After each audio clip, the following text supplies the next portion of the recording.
Hi everyone. So చాలామంది అక్క 80 marks ఎలా స్కోర్ చేయాలి? 100 మార్క్స్ ఎలాగా? 115 మార్క్స్ ఎలాగా అని. సో ఫస్ట్ ఆఫ్ ఆల్ ఈరోజు 120 మార్క్స్ టార్గెట్ కింద పెట్టుకొని అసల ఏ సెక్షన్‌లో ఏది ఫస్ట్ అటెంప్ట్ చేయాలి? ఏ సెక్షన్‌కి ఎంత టైం పెట్టుకోవాలి? ఏ సెక్షన్‌లో ఈ టాపిక్స్ కొంచెం స్కోరింగ్ ఇక్కడ నుంచి ఇన్ని మార్క్స్ తెచ్చుకోవచ్చు. ఈ సెక్షన్ నుంచి ఇన్ని మార్క్స్ తెచ్చుకోవచ్చు. ఓవరాల్ అసలు 120 మార్క్స్ ఎలా తెచ్చుకోవాలి? ఏ సెక్షన్ ఫస్ట్ అటెంప్ట్ చేయాలి? ఇవన్నీ ఈరోజు క్లియర్‌గా చూద్దాం. నేనేం చేసేదాన్ని అవన్నీ. ఫస్ట్ ఆఫ్ ఆల్ ఇప్పుడు 120 మార్క్స్ అంటే అసలు నాకెన్నొచ్చినాయి 2024లో 344 ర్యాంక్‌కి నాకు 111 మార్క్స్ వచ్చినాయి. 111. ఓకే. ఇప్పుడు మీరు అనుకోవచ్చు మీకే 111 వచ్చినాయి. మీరు 120కి ఎలా చెప్తారు రోడ్ మ్యాప్ అని. ఒక్కొక్కసారి ఏమవుతదంటే మీరు కొన్ని మిస్టేక్స్ చేస్తారు ఎగ్జామ్స్‌లో. అండ్ దాన్ని బట్టి మీకు కొన్ని తెలుసుకుంటారు. ఓకే. ఇలా చేసుండుంటే కొంచెం మార్క్స్ పెరిగేవి. ఇలా చేసుండుంటే కొంచెం మార్క్స్ పెరిగేవని. సో, అలా అవన్నీ కూడా మిస్టేక్స్ నేను చేసినవి ఇందులో చెప్తాను. సో దట్ అవి మీరు అవాయిడ్ చేస్తే మీ మార్క్స్ పెరిగే ఛాన్స్ ఉంటది. Okay. So, first of all అందరికీ తెలుసు పేపర్ ప్యాటర్న్ తెలుసు కదా! 3 సెక్షన్స్ ఉంటాయి. Analytical, mathematical, communication. ఇప్పుడు ఇందులో ఈజియెస్ట్ సెక్షన్ ఏంటో ఫస్ట్ మీరు ఐడెంటిఫై చేసుకోవాలి. నాకు తెలిసి చాలా మందికి కమ్యూనికేషన్ ఎబిలిటీ సెక్షన్ అనేది చాలా ఈజీ ఉంటది. ఎందుకంటే అందులో మీరు ఎక్కువ చదవక్కర్లేదు. మీ సైడ్ నుంచి ఎక్కువ ఎఫర్ట్ అనేది పెట్టక్కర్లేదు. ఎందుకంటే మ్యాథ్స్‌లో టాపిక్స్ చదువుకోవాలి, కాన్సెప్ట్స్ అర్థం చేసుకోవాలి. అనలిటికల్‌లో కొంచెం ప్రాక్టీస్ కావాలి ఫాస్ట్‌గా చేయడానికి. బట్ కమ్యూనికేషన్ అనేది కొంచెం పర్వాలేదు. లైక్ అంత బేసిక్ ఐడియా ఉన్నా కూడా సరిపోతది. సో, క్లియర్‌గా ఫస్ట్ టైమ్స్ అంటే ఒక్కొక్క క్వెషన్ అంటే ఒక్కొక్క సెక్షన్‌లో ఎన్ని క్వెషన్స్ ఉంటాయి. కమ్యూనికేషన్‌లో 50 ఉంటాయి. అనలిటికల్‌లో 75, మ్యాథ్స్‌లో 75. ఇప్పుడు అసలు టైం ఎలా డివైడ్ చేసుకోవాలి చూద్దాం. సీ ఫస్ట్‌లీ ఓవరాల్ టైమ్ వచ్చేసి 150 మినిట్స్ ఉంటుంది. క్వెషన్స్ ఏమో 200 అంటే క్వెషన్స్ ఎక్కువ, టైం తక్కువ. ఓకే. ఫర్ ష్యూర్ మీరు ఎవ్వరు 200 క్వెషన్స్ మొత్తం చేయలేరు. అంటే డిపెండ్స్. మీరు చాలా ఎక్కువ ఫాస్ట్ అయితే ఓకే. పర్లేదు. బట్ 200 ఫుల్లీ అటెంప్ట్ చేయడం అయితే కష్టం. ఓకే. సో, మనం నార్మల్‌గా టార్గెట్ పెట్టుకుందాం. మనం ఇన్ని క్వెషన్స్ అటెంప్ట్ చేయాలి. అందులో ఇన్ని కరెక్ట్ అవ్వాలి. మనం 120 మార్క్స్ రావాలంటే మనకి 120 క్వెషన్స్ అనేవి కరెక్ట్ అవ్వాలి. ఇందులో నెగెటివ్ మార్కింగ్ లేదు కాబట్టి మీరు భయపడక్కర్లేదు. గెస్ చేస్తా కూడా ఆన్సర్స్ పెట్టేయొచ్చు. మీ లక్ బట్టి లేదా కొంచెం నాలెడ్జ్ బేస్డ్ గెస్ బట్టి అవి కరెక్ట్ అయ్యే ఛాన్సెస్ ఉంటాయి. బట్ ఇప్పుడు అసలుగా ఒక్కొక్క సెక్షన్‌కి ఎంత టైం ఇవ్వాలో ఫస్ట్ చూద్దాం. నేను క్లియర్‌గా ఇక్కడ ఇస్తున్నాను. Okay. One more very important thing. చాలామంది చేసే బిగ్గెస్ట్ మిస్టేక్.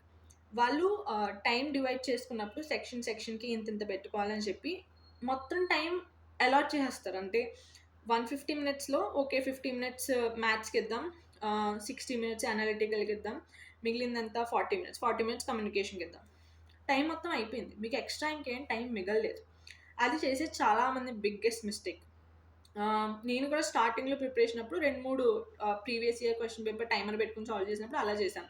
బట్ ప్రాబ్లమ్ ఏమవుతుందంటే సీ మీరు ఒక్కొక్క సెక్షన్‌కి ఎంత టైం పెట్టుకున్నా అది ఎంత లేదన్నా ఒక 5 మినిట్స్ ఈజీగా ఎక్సీడ్ అవుతది. లైక్ ఎక్స్‌టెండ్ అయిపోతది.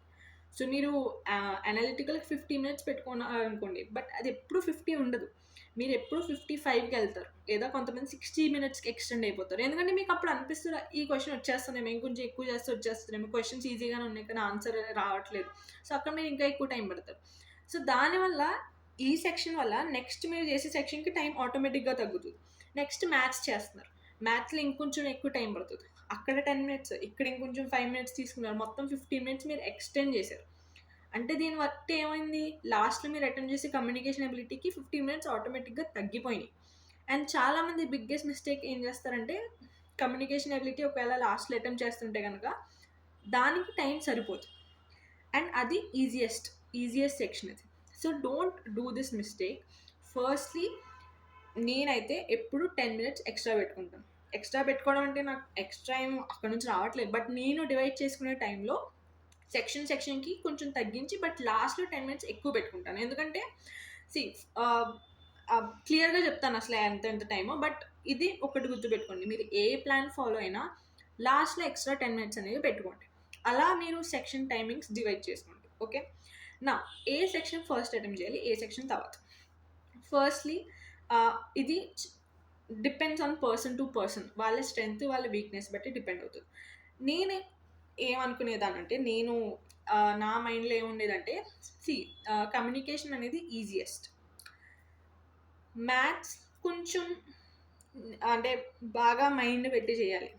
అనలిటికల్ అది ఈజియెస్టే, కాకపోతే అందులో కూడా మైండ్ పెట్టాలి. సో, నేను స్టార్ట్ చేసేదాన్ని అనలిటికల్‌తో. ఎందుకంటే ఎగ్జామ్ స్టార్ట్ అవ్వగానే మీ బ్రెయిన్ అనేది చాలా ఫ్రెష్‌గా ఉంటది. సో, చాలా ఫాస్ట్‌గా ఆలోచిస్తారు మీరు. అండ్ అనలిటికల్ అనేది ఆలోచన కావాలి దానికి. ఎక్కువ బ్రెయిన్ స్టార్మింగ్ అనేది కావాలి. స్పీడ్‌గా ఆన్సర్ తట్టాలి మీ బ్రెయిన్‌కి. సో, దానికి ఫ్రెష్ బ్రెయిన్ అనేది important. And at the same time అది ఈజీ సెక్షన్ అంటే స్కోరింగ్ సెక్షన్. సో, అక్కడ ఏమవుతదంటే 2 విషయాలు జరుగుతాయి. ఫస్ట్‌లీ నా బ్రెయిన్ ఫాస్ట్‌గా పనిచేయడం వల్ల నేను ఫాస్ట్‌గా అటెంప్ట్ చేస్తాను.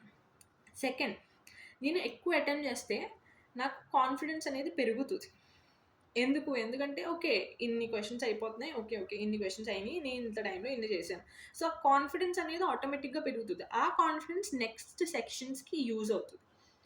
ఎందుకంటే ఒక్కొక్కసారి మీ మెంటల్ స్టేట్ అనేది నెక్స్ట్ సెక్షన్‌కి చాలా యూజ్‌ఫుల్. ఒకవేళ మీకు ఈ సెక్షన్‌లో ఎక్కువ అటెంప్ట్ చేయలేకపోయారనుకోండి, మీరు ఇంత టార్గెట్ పెట్టుకున్నారు. మీరు మాక్ టెస్ట్‌లో లేదా ఇంట్లో ప్రిపేర్ అవుతున్నప్పుడు ఇంత టార్గెట్ పెట్టుకున్నారు. కాకపోతే ఎగ్జామ్‌లో ఎందుకో మీకు ఆన్సర్స్ అవ్వట్లేదు. సో, ఆ స్ట్రెస్ అనేది నెక్స్ట్ వచ్చి సెక్షన్ మీద పడుతది. సో, థాట్స్ వై నా ఒపీనియన్‌లో అనలిటికల్ నేను ఫస్ట్ చేస్తాను. But depends on person to person. ఒకవేళ మీకు కమ్యూనికేషన్ ముందు చేసుకోవాలంటే మీరు అది చేసుకోవచ్చు. కమ్యూనికేషన్ కూడా చాలా ఈజీ. సో, దానివల్ల కూడా మీకు కాన్ఫిడెన్స్ అనేది పెరుగుతుంది. సో, ఎట్ ద ఎండ్ మీరు కాన్ఫిడెన్స్ పెంచుకోవాలంతే నెక్స్ట్ సెక్షన్‌కి. అట్ ద సేమ్ టైమ్ మీ బ్రెయిన్ అనేది ఎక్కడ వాడుతున్నారో అది చూసుకోవాలి. సో, నాది ఫస్ట్ ప్రిఫరెన్స్ అయితే అనలిటికల్. నెక్స్ట్ నేను మ్యాథ్స్ చేస్తాను.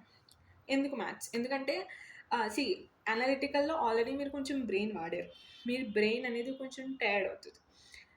అప్పుడు ఆహ్, పర్వాలేదు. కానీ నెక్స్ట్ మ్యాథ్స్ చేస్తా. ఎందుకంటే మీరు మ్యాథ్స్ లాస్ట్‌కి పెట్టుకున్నారనుకోండి, అది మరీ ఎక్కువ టైర్డ్‌గా అయిపోతుంది. అంటే మీరు అది 150 మినిట్స్ అంటే 2½ అవర్స్ ఎగ్జామ్. ఇమాజిన్ మీరు 2½ అవర్స్ అక్కడే కూర్చోవాలి. ఎగ్జామ్ స్క్రీన్ ముందే. అది టైం చాలా ఫాస్ట్‌గా అయిపోతదనుకోండి, అది వేరే విషయం. But still you have to sit there. So, that's why maths అనేది నేను సెకండ్ అటెంప్ట్ చేస్తాను. ఎందుకంటే మ్యాథ్స్ కొంచెం టైమ్ టేకింగ్. కానీ అది లాస్ట్‌లో అటెంప్ట్ చేయలేం. సో, అది ఇంకా సెకండ్ డే అటెంప్ట్ చేయాలి. Thoughts the only logic. And last వచ్చేసి కమ్యూనికేషన్ ఎబిలిటీ. ఎందుకంటే కమ్యూనికేషన్ ఎబిలిటీకి నేను ఎక్కువ ఆలోచించక్కర్లేదు. ఆన్సర్ కొంచెం ఈజీగా వచ్చేస్తది. ఎందుకంటే అది బేసిక్ కదా! సో, ఎక్కువ ఆలోచించనేది నేను లాస్ట్‌లో చేస్తాను. ఎందుకంటే లాస్ట్‌లో నా బ్రెయిన్ అనేది టైర్డ్ అయిపోతది. But communication is easy. So, లాస్ట్‌లో. బట్ చాలామంది చేసే బిగ్గెస్ట్ మిస్టేక్ టైం లాస్ట్‌కి ఉంచుకోరు. So, easiest that is communication ability. అది అందులో క్వెషన్స్ మిస్ అయిపోతారు. ఈజియెస్ట్ సెక్షన్ అది. So, don't do this mistake. Time అనేది లాస్ట్‌లో 10 మినిట్స్ ఎక్స్‌ట్రా పెట్టుకోండి. అప్పుడు మీకు టైం అనేది బ్యాలెన్స్ అవుతది. ఎందుకంటే అట్‌లీస్ట్ మీకు తెలుసు. ఓకే. ఇంకా టైం ఉంది మనకి. మళ్ళీ నేను చెయ్యనివి ఎందుకంటే ఒక్కొక్కసారి ఏమవుతాయంటే అనలిటికల్‌లో గానీ ఏవైనా మీకు చాలా ఈజీగా అనిపిస్తుంది క్వెషన్. కానీ ఆన్సర్ రావట్లేదు. సో, అలాంటివి మీరు పర్పల్‌లో మార్క్ చేసుకొని ఆల్రెడీ నేను వీడియో చేశాను. అంటే ఎగ్జామ్ ఎలా ఉంటదో సినారియో చూడడానికి కంప్యూటర్‌లో. లేదంటే ఒకసారి అది చూడండి. ఎందుకంటే దానివల్ల మీకు ఐడియా వస్తది. అసలు ఎగ్జామ్ ఎలా ఉంటుంది. సో దట్ ఎగ్జామ్ హాల్‌లోకెళ్ళిన తర్వాత ఒకేసారి కొత్తగా అనిపించదు మీకు. సో, అనలిటికల్‌లో ఒక్కొక్కసారి కొన్ని క్వెషన్స్ వచ్చేసినట్టు అనిపిస్తాయి. ఈజీగానే ఉంటాయి. కాకపోతే అది ఒకేసారి బ్రెయిన్‌కి అది స్ట్రైక్ అవ్వదు. సో, థాట్స్ వై ఆ క్వెషన్స్ మీరు పర్పల్‌లో మార్క్ చేసుకొని మార్క్ అండ్ రివ్యూ అనే ఆప్షన్ ఉంటది. అది క్లిక్ చేసుకొని నెక్స్ట్ క్వెషన్స్‌కెళ్ళిపోండి. సో, లాస్ట్ 10 మినిట్స్‌లో ఒకవేళ మీకు ఇంకా టైం ఉంటే గనక 10 మినిట్స్ అనేవి యాక్చువల్‌గా ఉన్నాయి. అప్పుడు మీరు ఈ క్వెషన్స్‌కొచ్చి ఏమేమైతే అవ్వలేదో అవి చేసుకోవచ్చు. నేనైతే అదే చేసేదాన్ని. టైం అంటే టైంకి స్టిక్ అవ్వాలి. లేకపోతే మీరు సెక్షన్‌కి టైం పెట్టుకునే వేస్ట్. దట్స్ హానెస్ట్‌గా చెప్తున్నాను. ఎందుకంటే కొంతమంది టైం అనేది డివైడ్ చేసుకుంటారు సెక్షన్‌కి. బట్ అది ఫాలో అవ్వరు. It's very important. మీరు అది స్ట్రిక్ట్‌లీ ఫాలో అవ్వాలి. టైం అయిపోయిందంటే అంతే. ఆ సెక్షన్ అక్కడికక్కడ వదిలేయాలి. అంటే ఆ క్వెషన్ ఒకటి కంప్లీట్ చేసి అక్కడికక్కడ వదిలేసి ఆ సెక్షన్ నెక్స్ట్ సెక్షన్‌కొచ్చేయాలి. ఆ టైం అనేది క్లియర్‌గా ఫాలో అవ్వండి. ఇంకా మీకు ఇంకా బెటర్ ప్లాన్ కూడా ఉండొచ్చు. లాస్ట్‌లో జస్ట్ 10 మినిట్సే కాకుండా లాస్ట్ 20 మినిట్స్ పెట్టుకోండి. ఒకవేళ మీకు అనిపించొచ్చు. నేను సెక్షన్ వదిలేసి వెళ్ళే రకం కాదు. నేను ఎక్స్‌టెండ్ చేస్తాను ఎలాగైనా నాకు తెలుసు నా గురించి అని మీకు అనిపిస్తే గనక అప్పుడు 20 మినిట్స్ పెట్టుకోండి లాస్ట్‌లో. ఎందుకంటే మీరు ఒకవేళ ఎక్స్‌టెండ్ చేస్తా వెళ్ళిపోతే అది ఎక్కువ లాస్ట్‌కి మిగలదు time. So, that's why. Now ఇది అన్నమాట. ప్లాన్ నాది. ఏది ఫస్ట్ అటెంప్ట్ చేసుకోవాలి, ఏది సెకండ్, ఏది థర్డ్. మీరు ఇప్పుడు కొంతమందికి మ్యాథ్స్ కోసం చాలా ఫ్రెష్ మైండ్ కావాలి. సో, వాళ్ళు కావాలంటే మ్యాథ్స్ ఫస్ట్ అటెంప్ట్ చేసుకోవచ్చు. Actually that's a good option. But నేను ఎందుకు అటెంప్ట్ చేయనంటే ఫస్ట్ ఎందుకంటే నాకు మ్యాథ్స్‌లో కొన్నే క్వెషన్స్ అవుతాయి. ఎంత చేసినా నాకు కొన్నే క్వెషన్స్ సాల్వ్ అవుతాయి. సో, వాటి కోసం నేను స్టార్టింగ్‌లో అంత టైం పెట్టి నాకు ఓకే 30 క్వెషన్సే వస్తాయి. ఇందులోంచి మార్క్స్ ఇంత టైం పెట్టాక కూడా 30 వస్తున్నాయి అనుకుంటాను కదా! నా మైండ్‌లో అదే ఉంటది. Oh my God! 60 మినిట్స్ అయిపోయింది. నాకు జస్ట్ 30 క్వెషన్స్ అయినియి అని అనిపిస్తుంది మైండ్‌లో. సో, నాకు ఆ కాన్ఫిడెన్స్ అనేది తగ్గుతది, పెరగదు. సో, థాట్స్ వై నేను మ్యాథ్స్ అనేది ఫస్ట్ అటెంప్ట్ చేయను. Again it's me opinion. చెప్పాను కదా! ఒక్కొక్కళ్ళు ఒక్కొక్క depends on person to person. So, మీకేది కంఫర్ట్ అనిపిస్తదో అది చేయండి. మీకు ఇంకా 4-5 డేస్ ఉన్నాయి. అప్పుడు ఒక్కొక్క previous year question paper attempt చేసి ఏది ఎలా పనిచేస్తున్నది, మీకు ఏది ఎలా యూజ్ అవుతున్నారో చూడండి. And that's very useful. ఎందుకంటే మీ స్ట్రాటజీ ఏంటో మీరు ఐడెంటిఫై చేసుకోవాలి. ఇప్పుడు నేను మీకు క్లియర్‌గా 2 ప్లానులు చూపిస్తాను. ఎంత టైం పెట్టుకుంటున్నాను నేను. First plan A. నేను అనలిటికల్‌లో 75 క్వెషన్స్ ఉంటాయి.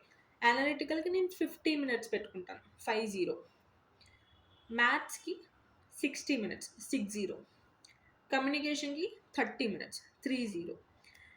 ఇవన్నీ మీకు 140 మినిట్స్ అవుతాయి ఓవరాల్. లాస్ట్ మిగిలిన 10 మినిట్స్ ఎక్స్ట్రా టైం నా కోసం.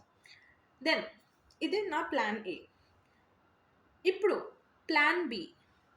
కొంతమందికి మ్యాథ్స్ వీక్. కొంతమందికి చాలా మందికి మ్యాథ్స్ వీక్ ఉంటుంది. సో, అప్పుడు మీకేంటి, మీరు మ్యాథ్స్‌లో అంత టైం స్పెండ్ చేయక్కర్లేదు. వచ్చిన క్వెషన్స్ చేసి నెక్స్ట్ సెక్షన్‌కి వెళ్ళిపోవడమే. రాని వాటి మీద అంత టైం స్పెండ్ చేసే కన్నా వచ్చే వాటి మీద టైం స్పెండ్ చేస్తే మీకు కరెక్ట్ ఆన్సర్ అయ్యే ఛాన్సెస్ ఎక్కువుంటాయి. ఓకే. బేసిక్. సో, అనలిటికల్‌లో 55 పెట్టుకొని ఇది ప్లాన్ బి అనమాట. అనలిటికల్‌లో 75 క్వెషన్‌కి 55 మినిట్స్ పెట్టుకొని, మ్యాథ్స్‌లో 75 క్వెషన్‌కి 55 మినిట్స్ పెట్టుకోవాలి మళ్ళీ. అంటే 5 మినిట్స్ అక్కడ పెంచి 5 మినిట్స్ ఇక్కడ తగ్గించాలి. మీరు కాబట్టి 10 మినిట్స్ అక్కడ పెంచుకొని 10 మినిట్స్ ఇక్కడ తగ్గించొచ్చు. It's depends on your strength. And కమ్యూనికేషన్‌కి 30. సేమ్ కమ్యూనికేషన్ 30 పెట్టుకున్నాం. బట్ అగైన్ మీరు 5 మినిట్స్ ఎక్కువ తక్కువ చేసుకోవచ్చు మీకు నచ్చినట్టు. బట్ ఇది నా టైమింగ్ అనమాట. బట్ లాస్ట్‌లో 10 మినిట్స్ పక్కా పెట్టుకోండి. It's very important. ఈ వీడియో కొంచెం బాగా ఎక్కువ లెంత్ అవుతున్నది. But it's fine. Now most important. అసల ఒక్కొక్క సెక్షన్‌లో ఎంత స్కోర్ చేసే ఛాన్సెస్ ఉంటాయి. క్లియర్‌గా I will show you in my book. Okay. బుక్‌లో చూపించే అంటే కొంచెం పాసిబుల్ అవ్వట్లేదు. బట్ నేను చెప్తాను మీకు క్లియర్‌గా ఓవరాల్. అనలిటికల్‌లో మీకు 3 డివిజన్స్ ఉంటాయన్నమాట. Data sufficiency, problem solving, data interpretation. Data సఫిషియన్సీలో మీకు 20 క్వెషన్స్ వస్తాయి. ప్రాబ్లమ్ సాల్వింగ్‌లో 40. డేటా ఇంటర్ప్రిటేషన్ అంటే మీ పై చార్ట్స్, బార్ గ్రాఫ్స్ ఇవన్నీ ఉంటాయి కదా! ఇవన్నీ 15 క్వెషన్స్. సో, అనలిటికల్ ఈజియెస్ట్ అంటే మ్యాథ్స్ కన్నా చాలా బెటర్.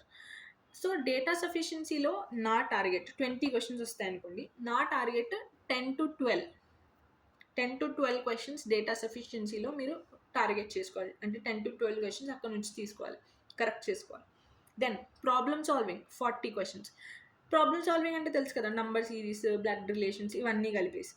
సో, ఇందులోంచి అట్‌లీస్ట్ 28 క్వెషన్స్ అలాగా. 28 ఓకే. 28-30 క్వెషన్స్ కరెక్ట్ చేసుకోవాలి. ఇది ఏంటంటే మీకు ఈజియెస్ట్ సెక్షన్. సో, ఒకవేళ మీకు మ్యాథ్స్ డిఫికల్ట్ అనుకుంటే మీరు ఫోకస్ ఈ సెక్షన్ మీద చేయండి. ఎందుకంటే ఇది 75 మ్యాథ్స్ కూడా మీకు 75 సో, అనవసరంగా మీకు రాని సెక్షన్ మీద ఎక్కువ టైం స్పెండ్ చేసే కన్నా వచ్చే సెక్షన్ మీద ఎక్కువ టైం స్పెండ్ చేస్తే అట్‌లీస్ట్ మార్క్స్ వస్తాయి. నేను చాలా సార్లు చెప్తాను. ఈజీ క్వెషన్ చేసినా టీఎస్ఐ సెట్‌లో 1 మార్కే వస్తుంది. డిఫికల్ట్ క్వెషన్ చేసినా టీఎస్ఐ సెట్‌లో మీకు 1 మార్కే వస్తుంది. సో, అలాంటప్పుడు మీరు డిఫికల్ట్ కోసం ఎందుకు టైం వేస్ట్ చేసుకున్నారు? ఈజీ చేసుకోవచ్చు కదా! ఎందుకంటే అక్కడ మీరు ఎలా సాల్వ్ చేస్తున్నారు, ఏం చూడరు. ఆన్సర్ వస్తున్నదా లేదా అదే ఇంపార్టెంట్. సో, నెక్స్ట్ వచ్చేసి సో, ఇప్పటివరకు మీకు ఎన్నొచ్చినాయి? 10 డేటా సఫిషియన్సీలో కరెక్ట్ చేసుకోవాలి. ప్రాబ్లమ్ సాల్వింగ్‌లో 30 కరెక్ట్ చేసుకోవాలి. మీరు పెంచుకోవచ్చు. 1, 2 క్వెషన్స్ మీరు పెంచుకోవచ్చు. మీకు తగ్గట్టు మీ స్ట్రెంగ్త్, మీ వీక్‌నెస్ బట్టి. డేటా సఫిషియన్సీ కొంతమందికి ఈజీ ఉంటుంది. ఎందుకంటే స్పీడ్‌గా ఐడెంటిఫై చేయగలుగుతారు. సో, అలాంటి వాళ్ళు అక్కడ కొంచెం 2, 3 క్వెషన్స్ పెంచుకోవచ్చు. Okay. So, this I am telling like a bench mark. పైన కింద మీరు చేసుకోవచ్చు. ఓకే. దెన్ 10 అక్కడ, దెన్ 30 ఇక్కడ, 40 మార్క్స్ అక్కడే అయిపోయింది మీకు. నెక్స్ట్ వచ్చేసి data interpretation. Data interpretation is very easy. చాలామంది ఇది ఏంటంటే లెంత్ ఎక్కువ అని చెప్పి చెయ్యరు, కొంతమంది వదిలేస్తారు, అదే ఆ క్వశ్చన్ చూసే వదిలేస్తారు కొంతమంది. బట్ నా ఒపీనియన్ ఏంటంటే అది వెరీ ఈజీ. ఎందుకంటే మీరు అందులో ఎక్కువ ఆలోచించక్కలేదు, అన్నీ ఇచ్చేస్తారు నంబర్స్, మీరు జస్ట్ అది ఎలాగ ఇది ఎలాగ ఇది ఎలాగ అని చెప్పి చూడాలి. అండ్ అదే క్వశ్చన్ మీద ఒక 2-3 క్వశ్చన్స్ బేస్డ్ అయి ఉంటాయి. సో మీరు ఆ ఒక్క క్వశ్చన్ సాల్వ్ చేస్తే 2-3 క్వశ్చన్స్ అనేవి డైరెక్ట్గా అయిపోతాయి. సో కానీ చాలా జాగ్రత్తగా సాల్వ్ చేయండి, లేకపోతే ఆ క్వశ్చన్ మీరు అది సాల్వ్ చేసిన తప్పు సాల్వ్ చేస్తే 2-3 క్వశ్చన్స్ తప్పు అయిపోతాయి. సో డేటా ఇంటర్ప్రిటేషన్ అనేది స్కోరింగ్, బట్ జాగ్రత్తగా చేయాలి, మైండ్ ఆన్లో ఉండి చేయాలి. దెన్ సో డేటా ఇంటర్ప్రిటేషన్లో 10 questions you can target. So overall analytical సెక్షన్లో మాత్రమే మీరు 50 మార్క్స్ టార్గెట్ చేసేస్తారు. అంటే మీ 120లో 50 marks are from analytical itself. So ఎంత ఇంపార్టెంటో చూసుకోండి ఆ సెక్షన్. Next maths. So maths it's fine, maths చాలామందికి డిఫికల్ట్ అనిపిస్తుంది, ఎందుకంటే డిఫికల్ట్ అనిపించడం కాదు, మ్యాథ్స్ ఈజీ క్వశ్చన్స్, బట్ ఆ టైంలో చేయడం డిఫికల్ట్ అనిపిస్తుంది. ఓకే, వీళ్ళు అడిగే మ్యాథ్స్ ఈజీయే, కానీ time management is difficult here. So అర్థమెటిక్లో ఇట్స్ అ బిగ్గెస్ట్ అంటే మొత్తం మొత్తం మ్యాథ్స్లో 75 క్వశ్చన్స్ ఉంటే 35 questions are just from arithmetic. Arithmetic అంటే చెప్పాను కదా, మీ profit and loss, compound interest, simple interest, time speed distance, time and work, percentages, ratio, proportion, ఇవన్నీ అర్థమెటిక్, ఇవన్నీ 35 క్వశ్చన్స్. సో చూసుకోండి, మీరు జస్ట్ అర్థమెటిక్ ఫోకస్ చేసిన, ఒకవేళ మీరు అర్థమెటిక్ స్ట్రాంగ్ ఉన్నా కూడా ఎలాగోలాగా 25 మార్క్స్ అక్కడ నుంచి మీరు తెచ్చేసుకోవచ్చు. బట్ మరి పర్వాలేదు, ఒకవేళ నార్మల్గా ఉన్నా మీ అర్థమెటిక్ 20 మార్క్స్ ఈజీగా తెచ్చుకోవచ్చు. సో అవుట్ ఆఫ్ 35 అంటే out of 75 questions 35 are analytical, and అందులోంచి మీ target 20 questions. Okay, and next వచ్చేసి అల్జెబ్రా. సో అల్జెబ్రాలో algebra and geometry are next biggest part of mathematical ability అనమాట. సో అనలిటికల్ ఈ వర్డ్స్ కొంచెం కన్ఫ్యూజ్ అవుతున్నాను. సో అల్జెబ్రా అండ్ జోమెట్రీ రెండూ కలిపి మీకు ఆల్మోస్ట్ 30 క్వశ్చన్స్ వస్తాయి. బట్ స్టిల్ అర్థమెటిక్లో జస్ట్ 35 క్వశ్చన్స్ అక్కడికక్కడే వచ్చేస్తున్నాయి. కానీ జోమెట్రీలో మీకు ఒక 10 లేదా 15 క్వశ్చన్స్, అల్జెబ్రాలో మీకు 20 లేదా 15 క్వశ్చన్స్, అంటే అక్కడ 5 ఇక్కడ 5 పెరగచ్చు తగ్గచ్చు ఏదైనా అవ్వచ్చు. సో ఓవరాల్ అల్జెబ్రా అండ్ జోమెట్రీ రెండు కలిపి 30 మార్క్స్కి వస్తాయి. సో ఇప్పుడు కొంతమందికి అల్జెబ్రా పర్వాలేదు అనిపిస్తుంది, జోమెట్రీ కొంచెం కన్ఫ్యూజింగ్గా అనిపిస్తుంది. సో వాళ్ళు జోమెట్రీ వదిలేయచ్చు. యాక్చువల్లీ నేను జోమెట్రీ వదిలేశాను, బట్ ఫార్ములాస్ ఉంటాయి చూడండి, సర్కంఫరెన్స్వి, సర్ఫేస్ ఏరియా, అవన్నీ చదువుకుని వెళ్ళండి. దాట్స్ ఇంపార్టెంట్, బికాజ్ అక్కడ నుంచి మీకు మార్క్స్ అనేవి స్కోర్ చేయడానికి ఛాన్సెస్ ఉంటాయి. ఎందుకంటే ఒక సైడ్ డైరెక్ట్ ఫార్ములాస్ క్వశ్చన్స్ వస్తాయి, మీకు కాన్సెప్ట్ అర్థం అవ్వకపోయినా పర్లేదు, అట్లీస్ట్ మీకు ఆ ఫార్ములా ఉంటే you can attempt that question. So ఇదొక టిప్ అనమాట, జోమెట్రీలో ఫార్ములాస్ చదువుకుని వెళ్ళండి అట్లీస్ట్ టైం లేకపోతే. Then statistics is very easy. So ఇప్పటివరకు ఏం కవర్ చేసాం, అర్థమెటిక్లో 35 క్వశ్చన్స్ ఉంటాయి, అందులోంచి మీ టార్గెట్ 20. అల్జెబ్రాలో 20 లేదా 15 క్వశ్చన్స్ ఉంటాయి, అందులోంచి మీ టార్గెట్ 5 to 8, ఎక్కువ కూడా తక్కువే, 5 to 8. జోమెట్రీలో 15 లేదా 20 క్వశ్చన్స్ ఉంటాయి, అందులోంచి మీ టార్గెట్ 5. ఓకే, సో ఇప్పటివరకు ఎన్ని అయినాయి, 30 క్వశ్చన్స్ అయినాయి. సో 30 ఈజ్ ఆర్ టార్గెట్ ఇప్పటివరకు అయింది. నెక్స్ట్ వచ్చేసి స్టాటిస్టిక్స్. అదే మ్యాథమెటికల్ ఎబిలిటీలో స్టాటిస్టిక్స్ కూడా ఉంటుంది కదా మీకు. స్టాటిస్టిక్స్ 10 మార్క్స్కి వస్తుంది. స్టాటిస్టిక్స్ అంటే ఏంటి, మీన్, మీడియన్, మోడ్, ప్రాబబిలిటీ, ఇవన్నీ. ఇది వెరీ ఈజీ. ఒకవేళ మీరు ఇది అంటే చదవలేదనుకోండి ఇప్పటివరకు, చదువుకోండి ఇది ఒకసారి, జస్ట్ ఫార్ములాస్ చూసుకుని వెళ్ళండి, ఇంకేం లేదు. మీన్ అంటే ఏంటి, మనకి ఇదంటే ఏంటి, ఫార్ములాస్ ఒకటి చూసుకుని వెళ్ళండి, ఎందుకంటే ఇది వెరీ ఈజీ అనమాట. అర్థమెటిక్ తర్వాత ఇది ఈజియెస్ట్, యాక్చువల్లీ అర్థమెటిక్ కన్నా ఇదే ఎక్కువ ఈజియెస్ట్, బట్ కొన్ని క్వశ్చన్స్ అనేవి సాల్వ్ చేసుకుని వెళ్ళండి, ఎందుకంటే ఇది ఈజీ స్కోరింగ్. సో ఇందులో డైరెక్ట్గా 10 మార్క్స్ వస్తాయి, కాకపోతే మీరు 10 రాకపోయినా పర్లేదు, మీరు అంటే 10 మార్క్స్ క్వశ్చన్స్ వస్తాయి, మీరు టార్గెట్ చేయాల్సింది 5. సో సో అర్థమెటిక్ నుంచి 20 క్వశ్చన్స్, అల్జెబ్రా నుంచి 5 to 8 క్వశ్చన్స్, జియోమెట్రీ నుంచి 5 క్వశ్చన్స్ అండ్ స్టాటిస్టిక్స్ నుంచి 5 క్వశ్చన్స్. ఇది మన టార్గెట్. సో ఓవరాల్ ఈ మ్యాథమెటికల్ సెక్షన్ నుంచి మీకు వచ్చే మార్క్స్ 35. Okay, simple. 35 to 38, ఒకటో రెండో తగ్గించచ్చు, లేదా మార్క్స్ కూడా 35 నుంచి 33 చేసుకోవచ్చు, మీ ఇష్టం. Okay, then next. So overall ముందు 50, ఇప్పుడు 35 to 38, ఒక 85 మార్క్స్ అయిపోయినాయి. సో 85 అయిపోయినాయి. నెక్స్ట్ మంత్ టార్గెట్ ఏంటి? 120. అంటే మధ్యలో గ్యాప్ ఎంత? 35. అండ్ ఆ 35 వచ్చేది మీకు కమ్యూనికేషన్ ఎబిలిటీ నుంచి. కమ్యూనికేషన్ ఎబిలిటీలో ఎలాగా? ఈ వీడియో లెంత్ చాలా ఎక్కువైపోతున్నది. 4 పార్ట్స్ ఉంటాయి కమ్యూనికేషన్ ఎబిలిటీలో. వొకాబులరీ, ఫంక్షనల్ గ్రామర్ అంటే మీ టెన్సెస్, ఇంకేముంటాయి, టెన్స్, ప్రిపోజిషన్స్, ఇవన్నీ ఉంటాయి. Business and business and computer terminology and reading comprehension. So vocabulary main important thing. చాలామంది వొకాబులరీ మీద టైం వేస్ట్ చేసుకుంటారు, అంటే ఎగ్జామ్లో కాదు, ప్రిపరేషన్ అప్పుడు. వొకాబులరీ అంటే మీకు సినానిమ్, యాంటోనిమ్స్ అడుగుతారు కదా, అవన్నీ. సో అవి 10 మార్క్స్ వస్తాయి. ఓపెన్గా ఆనెస్ట్గా చెప్తాను, అవి మీరు ఎంత చదివినా ఎగ్జామ్లో వచ్చేది మీరు చదివింది డిఫరెంట్ అయితే మీరు ఇంకేం చేయలేరు. So don't waste your time preparing so much for vocabulary. ఎందుకంటే మీరు ఎంత చదివినా కొన్ని వర్డ్స్ ఉంటాయి మీకు తెలియనివి, అవి ఎగ్జామ్లో రావచ్చు, అప్పుడు మీరు ఇంకేం చేస్తారు? సో ఆ టైం వొకాబులరీకి పెట్టుకునే బదులు వేరే దేనికైనా పెట్టుకోండి. That's my suggestion. అంటే కొంతమంది ప్రతిరోజు ఇన్ని వర్డ్స్ చదువుతాం, మనం ఇన్ని వర్డ్స్ చదువుదాం అనుకుంటారు. సో అవన్నీ అంత వర్క్ అవ్వవు based on my experience. So vocabulary 10 questions వస్తాయి. అందులోంచి మీ టార్గెట్ 4 పెట్టుకోండి, 3 to 4. ఎందుకంటే it's more like luck based. అంటే మీకు ఆ వర్డ్ ఐదర్ మీకు తెలిసి ఉండాలి, లేకపోతే మీరు పెట్టింది అక్కడ కరెక్ట్ అవ్వాలి. ఇదే 2 ఆప్షన్స్ ఉంటాయి మీకు వొకాబులరీ రిలేటెడ్ క్వశ్చన్స్లో. మీకు ఆ సినానిమ్ అని మీకు తెలిసి ఉండాలి, ఆన్సర్ తెలిసి ఉండాలి, లేకపోతే మీరు పెట్టిన గెస్ కరెక్ట్ అయి ఉండాలి. ఓకే, ఇది వొకాబులరీ. నెక్స్ట్ వచ్చేసి ఫంక్షనల్ గ్రామర్. ఫంక్షనల్ గ్రామర్ అంటే టెన్సెస్, ప్రిపోజిషన్స్. ఇది మీరు ఎక్కువ ఎంత ప్రాక్టీస్ చేస్తే మీకు అంత ఐడియా వస్తుంది. ఓకే, ఇది ఇలా ఉంటుందేమో, ఇది ఇలా ఉంటుందేమో అని. సో అక్కడ 15 క్వశ్చన్స్ వస్తాయి ఫంక్షనల్ గ్రామరీ. అందులోంచి మీ టార్గెట్ 12. కొంచెం ఎక్కువ టార్గెటే, బట్ ఇట్స్ పాసిబుల్, అందుకని 12 అని చెప్పాను. Okay, and business and computer terminology, అందులో 10 క్వశ్చన్స్ వస్తాయి. ఇందులోంచి మీరు 6 to 7 చేసుకోవచ్చు. ఎందుకంటే బిజినెస్ మీకు చాలామందికి వచ్చేస్తాయి, కంప్యూటరే ఒక్కొక్కసారి ఏంటంటే ఫుల్ ఫామ్స్ అడుగుతారు వాళ్ళు. సో ఆ ఫుల్ ఫామ్స్ అనేవి కొంచెం తప్పయ్యే ఛాన్సెస్ ఉంటాయి. అంటే ఆ ఫుల్ ఫామ్స్ ఆప్షన్స్ కొంచెం నియర్ బై అనిపిస్తాయి. ఎంఐసి ఫుల్ ఫామ్ ఏంటంటే పేర్లు జస్ట్ సిమిలర్ ఇచ్చేస్తారు వాళ్ళు. సో సికి కంట్రోల్ కానీ, సికి కంప్యూటర్ కానీ అలాంటి ఫుల్ ఫామ్స్ ఇస్తారు. సో అది కన్ఫ్యూజ్ అయ్యే ఛాన్సెస్ ఎక్కువ ఉంటాయి. సో పర్వాలేదు, అక్కడ మార్క్స్ పోతాయి కాబట్టి అందుకని మనం ఇక్కడ టార్గెట్ 6 to 7 మార్క్స్.